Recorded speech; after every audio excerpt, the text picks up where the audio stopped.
Hello everyone, it is Stephen and Andrew from Pin in the Atlas on a very hot morning. And we are up in the, now please forgive me if I mispronounce this, the Humboldt-Toyabe National Forest? Sounds about right. And today we are going to explore a plane crash. Now, I haven't been able to find out anything about this plane crash online. It's not listed in the aviation site, but rumour has it that it was a drug plane that got shot down back in the 70s. And the people left unscathed, walked into the nearest town, which is about 70 miles away, and were never seen of or heard of again. How true that story is, I don't know. But let's take a look. So here are the first few pieces scattered on the ground. And this one on the left, you can see it's got still got some leather on there. It looks like one of those little armrests. That's the other side. The back side. And then this piece here looks like it was part of the nose of the aircraft. See, like here you would notice in your regular vehicle part of the firewall. And obviously some electrical wires were contained in here. And that just looks like, see if you just follow the perimeter, it looks like that's where the windshield would have been there. You see there's rivets all around the outside. So I'm just guessing this is probably around the nose of it. Let's have a look this side. There's still some paint on it. Then we can walk around and get under there too.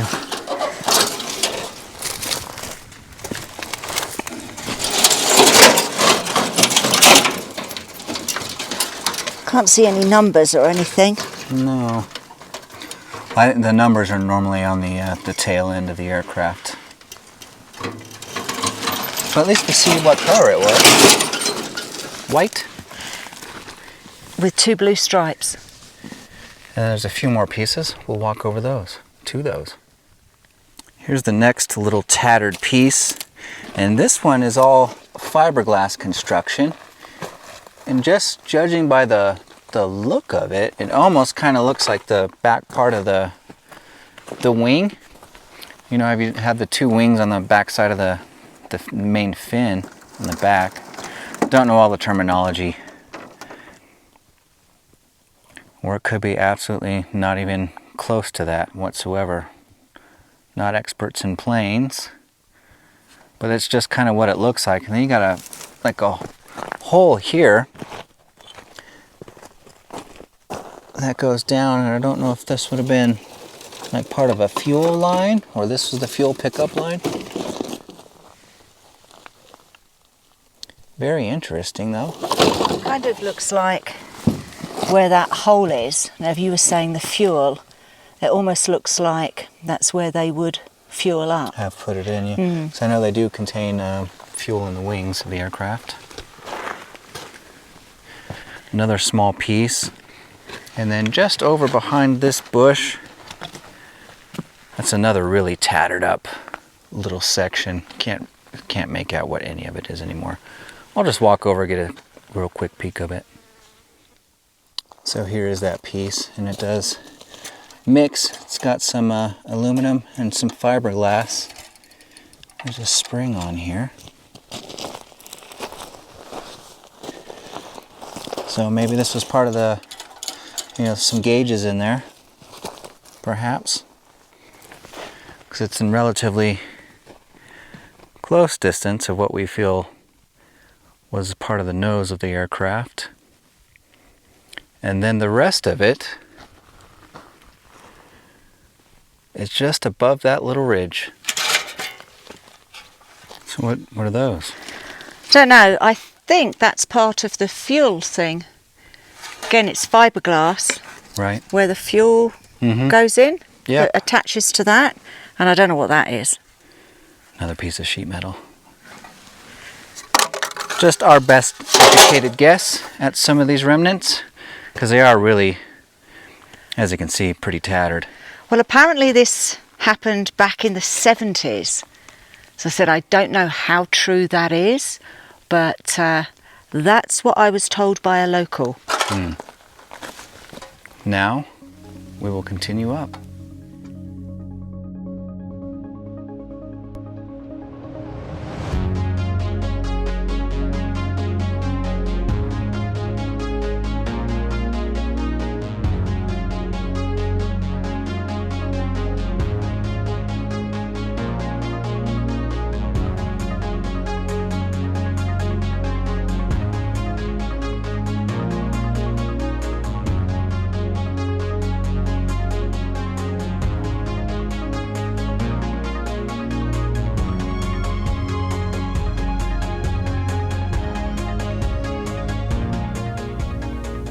Okay, here we are.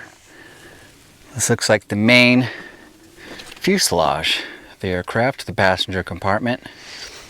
Well, you can see why the rumour has it that it was shot down. There are a few bullet holes. There's one there and there's 3 up there. Now, All right. obviously somebody could have just come out here and shot it afterwards. Exactly. So we still don't know whether or not that is really what happened. Yeah, it's one of the mysteries. We are searching around to try to find some numbers that perhaps later on we can verify some stuff about this craft. As I said, it wasn't on the aviation website. There's a look inside. And oh, okay. It's a Piper Aircraft Corp. Part number, hang on, let me see if I can read these numbers out. Okay, we'll get a closer view here. Part number 80680. Serial number 27-2001. So that might tell us at least where this portion was made. So we'll have to keep searching for some other numbers. And either way, I said this is the first plane crash we're documenting. And no matter what the story was, it's always very tragic. You know, you don't know the real story. You know, if somebody actually did perish here. We will look around and see if there's a monument, because we know that there's that one crash we did see looked like a monument for in Death Valley. Yeah, there's been several. So we'll continue up and see what the rest of this is. Here's the next piece up. I can't lift that. I was going to see if I could move it to see if there are any numbers anywhere. Yeah, this has got, and it's just, you know, it's mangled. It's hard to tell. This also looks like, could be like a wing because of the curvedness of this.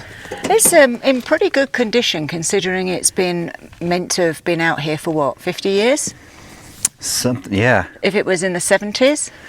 I guess that's the thing about the desert, that nice dry climate. It does help preserve things. And not a lot of real metalish. Well, this is aluminum, so it wouldn't rust out like you see like the... Aluminium. Yeah. So that's not going to rust away like regular steel does. And then we'll just walk over to this.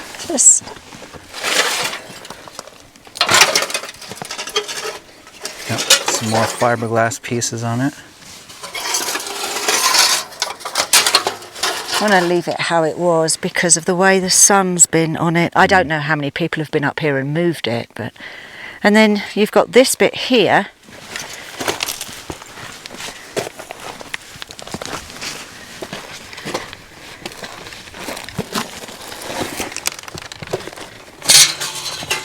It's all very, very light. Mm-hmm. Lightweight.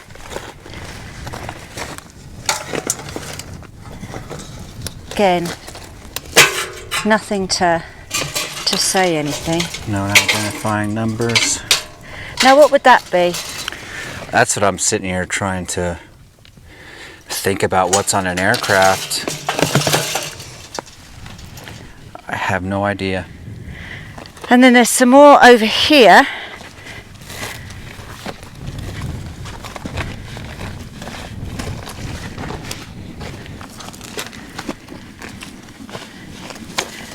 Got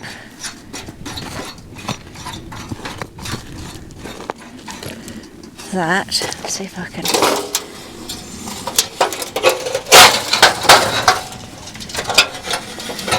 No numbers or anything. And again, a couple more bullet holes. All right. Yeah. Which adds credence to the story. Yeah. But like you said, that could be after the fact. Don't know, this would be a bit bizarre though, having bullet holes in this. I can understand the bigger ones, people taking pop shots. Yeah. Anyway, let's head on up to that big bit. Up at the top section of this crash here, and we're starting to make sense of the wreckage. So that piece there is another main section of the wing. And then down here, that's probably part of the engine bay, some other components. No, sorry, not the engine. You can see some of the levers and stuff. So that was the cockpit. Here, this section, this is where the one wing would attach, the other section of the wing, and then the rest of the cockpit would have attached and been over here. And that's that section that is lying directly down there. So that's another part of the wing. And then that's the cockpit area, the cabin.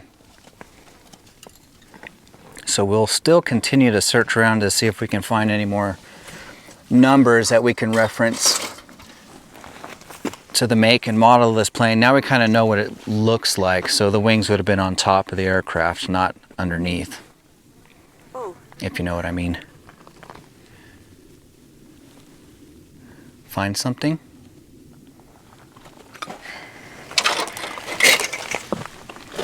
There's some serial numbers in here in the engine.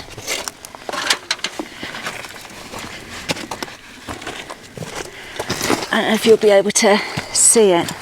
Just in there. Oh, okay. But I can't read those. I don't know if we can zoom right in. Yeah, let me stop this and I'll see if I can get to them. Okay. Assembly number is 31800-2. Serial number 3698.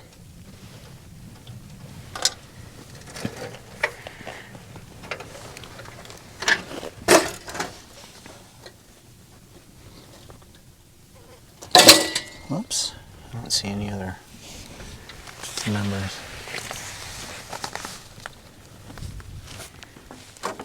Oh. So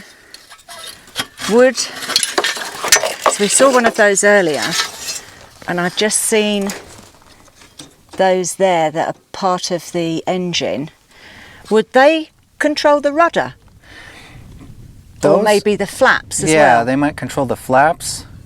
That would be my guess, or at least runs the cable so that the cable runs smoothly. As you see, there's some cables and things that for the toggle switches and everything. So that could be to control those. Like I say, these are all just guesses. We're not aircraft experts at all. We just find this incredibly interesting. You've got the air controls here, cabin air controls, rear heat, front seat, pull on off, defroster, cold air, front seat. So a Piper aircraft, so it's a very small, I believe that's just a single engine plane. Because yeah, there is no remnants that we can see at this point of the actual engine or some of the rest of the planes. There is quite a bit that is missing. We don't know if it's further up the mountain or... Well, there's quite a lot of scattered, I mean, I'm seeing scattered remains all over the place. Right. And you also don't know whether or not someone's come up here and taken some... salvaged it, but there's some more bullet holes here. Well, one more bullet hole. And I said, and it doesn't look like somebody's used it as target practice. Yeah, because you would expect to see a lot more If it were just sort of like people coming out using it as target practice. Yeah, definitely another bullet hole there.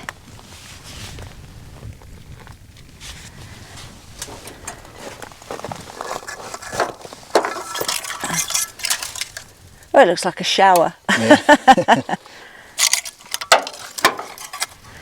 And then there's another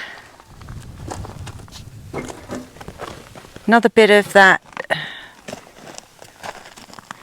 Would that be like the thrust? Would that be, you know, where the, can't think of what the word is, kind of like part of the engine that sits, I guess, underneath the wings, where they thrust? No, because this would have been just a small single propeller airplane. So those are just for like that would be for the main big engines on the big aircraft. But I have no idea what that is. This looks like Part of the door. Yeah.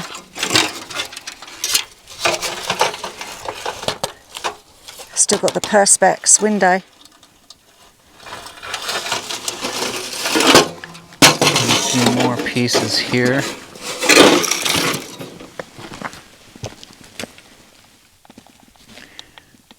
It looks like the molding that would go around the window compartment. And then some more bracing around the wing area. And then we'll check out the largest section of the wing that remains.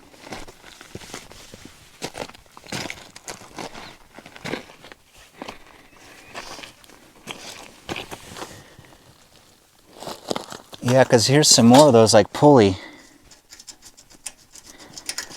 things, and this would be where the rudder. So that is very possible. And then there is a lot more damage on here. It looks like something with claws has just gripped that. Yeah, the rudder I believe is at the back, and then you've got the flaps. Right, flaps. That are on the wing. Yes.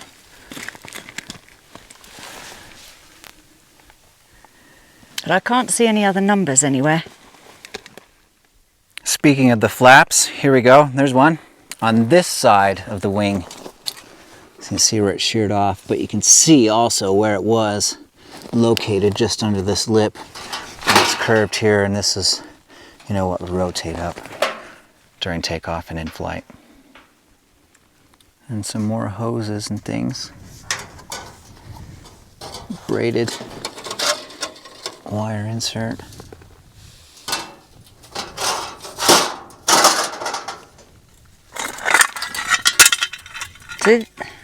This looks like a filter. So would that be an air filter, maybe? It definitely looks like that indeed. I said, you are a mechanic, aren't you? Only learning from the best. That's you. Thank you. So there's a little bit more over here. Well, there's bits everywhere, but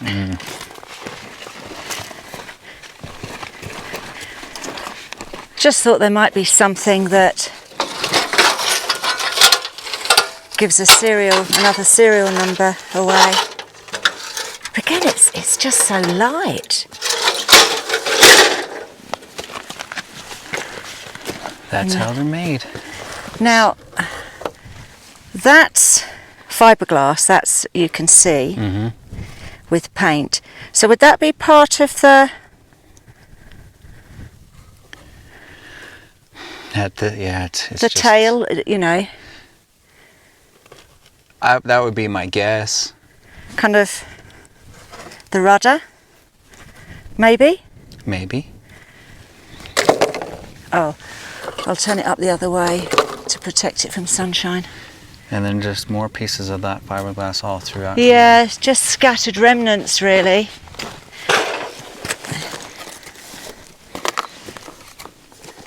More of the same bits.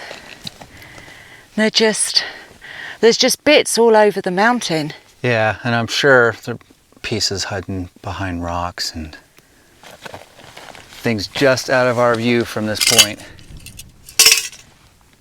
So that's going to wrap up our very first investigation of a plane crash, which in itself is fairly intriguing because you don't really ever get to get up this close to the actual wreckage. Now, was it a 1970s drug bust that went terribly wrong, or a tragic accident? We'll let you decide. And on that note, get out there, go and explore, put another pin in the atlas, and we will see you on our next adventure. Bye. Bye.